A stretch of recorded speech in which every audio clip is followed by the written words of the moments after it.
If Stephanie White runs this offense, Caitlin Clark, we lose. The Caitlin Clark we love. But I mean, I'll tell you, but if you just watch my games, not much ever changes. You know, I like to step back going to the left. Where we at today is Caitlin Clark is currently on the Indiana Fever basketball team with a brand new coach. So yeah, I think, you know, everybody knows what I'm going to do at this point. It's just, I don't know. That's what I always tell myself, is just be you. Is Caitlin Clark's superstar potential about to be crushed by the Fever's new offensive system? The college phenom who dominated at Iowa might be facing her biggest challenge yet, and it's coming from her own coach. Stephanie White's motion offense could turn the WNBA's most exciting rookie into just another player on the court. At Iowa, Clark made magic in a read and react system that let her control the game.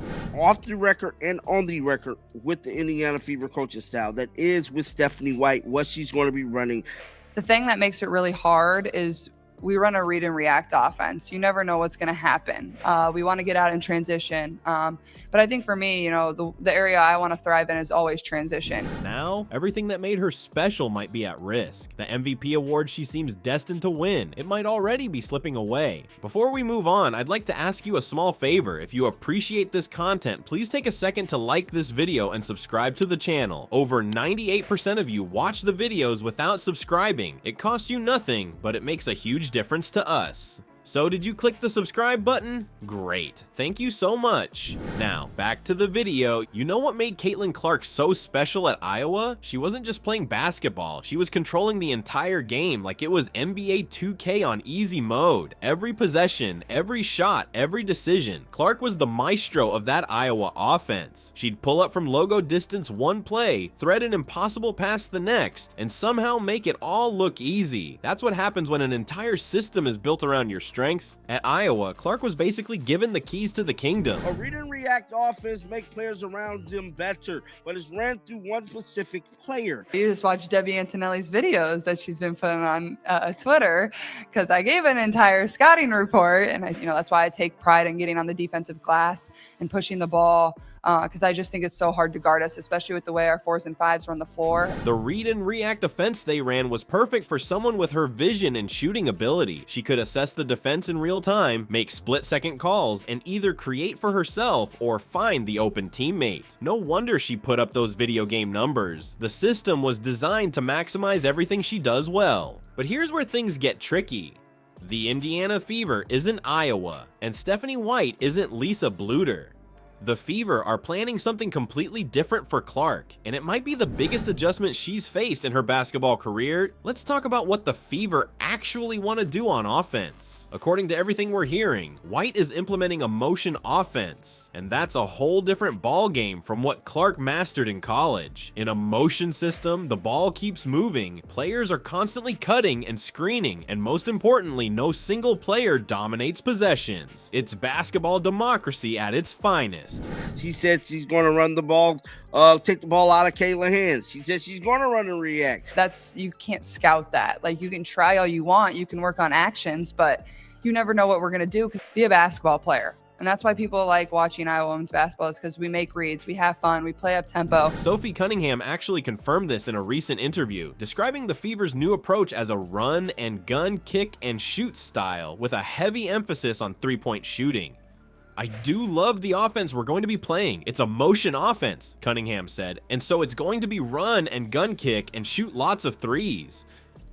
That sounds exciting on paper, right? But there's a catch. Motion offenses typically result in much more balanced scoring across the team. Just look at last season's Minnesota Lynx and Connecticut Sun. Both ran successful motion systems, but neither team had that one superstar putting up the ridiculous numbers Clark was accustomed to at Iowa. Think about the adjustment Clark has to make here. She's going from being the sun that an entire offense orbited around to being part of a constellation.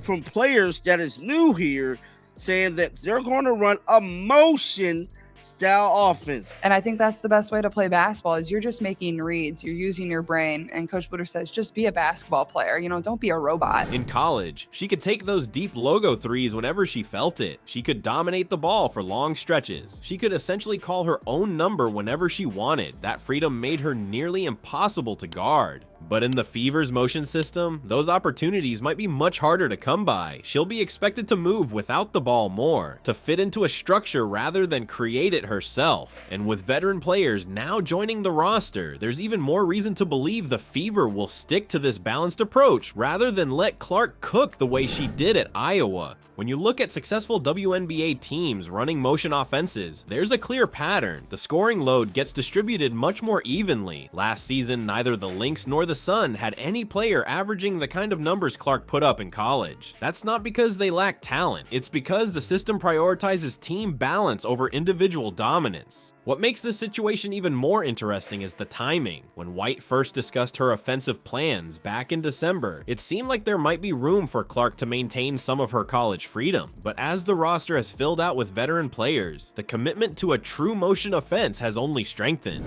At the second half, Christy size after that break, she did not run the motion. She had to run read to react. If Stephanie White runs this offense, Caitlin Clark, we lose. The Caitlin Clark we lose. This isn't just about Clark adjusting to the WNBA, it's about adjusting to a system that might fundamentally change how she plays. The big question isn't whether Clark has the talent to succeed in the WNBA. We all know she does. The question is whether her production will take a hit in a system that's designed to spread touches and shots around rather than funnel them through one player. Will we still see those jaw-dropping stat lines? Or will Clark's numbers look more modest in a motion-based attack? For a player who was literally built to have the ball in her hands, making decisions and taking big shots, this is a major shift. Imagine going from being the primary creator to being just one option in a system. That's the challenge Clark is facing now. And while she's obviously skilled enough to adapt, there's no guarantee her adjustment will be smooth or immediate. This isn't just about stats either. Clark's entire basketball identity has been built around being that dynamic, do-everything guard who controls the game's tempo and makes the big decisions. The Fever's motion offense asks her to be something different, maybe not less, but definitely different. Let's be real, this whole situation could spell disaster for Caitlin Clark's MVP dreams. The research shows Johnny Liquid is worried her scoring numbers will drop dramatically in White's motion offense. Where we at today is Caitlin Clark is currently on the Indiana Fever basketball team with a brand new coach. But I mean, I'll tell you, but if you just watch my games, not much ever changes. You know, I like to step back going to the left. So yeah, I think, you know, everybody knows what I'm going to do at this point. It's just, I don't know. That's what I always tell myself, is just be you. Think about it. If she's not the primary threat anymore, how can she possibly match what she did at Iowa? The biggest problem isn't Clark's talent. We all know she's incredible. It's about the system potentially holding her back. If White sticks to her motion offense where everyone shares the ball equally, we might never see the full Clark experience in the WNBA. That would be the biggest tragedy of all.